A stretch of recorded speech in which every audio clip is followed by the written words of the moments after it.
Tallinna Ülikool on olnud minu koduülikooliks juba pea 40 aastat. Võimalus areneda koos ülikooliga ja ülikooli arengule ka omalt poolt jõu ja nõuga kaasa aidata on olnud võimestav ja rikastav kogemus. Viimased 15 aastat olen teadusprorektorina eest vedanud Tallinna Ülikooli teadusarendus- ja loometegevust. Oleme koos saavutanud pisut uskumatudki tulemused. Meie teadusgrantide rahastuse maht on kasvanud enam kui 2-kordseks.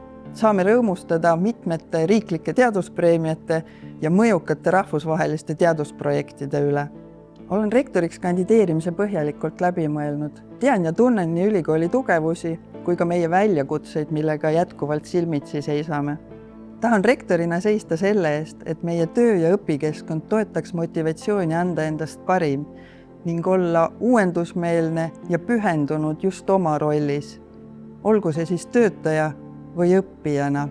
Kui ülikooli pereliikmed tunnevad end väärikalt ja õiglasena kohelduna, usaldatuna ja tunnustatuna, kasvab õhin ühiselt ülikooli elu edasi viia.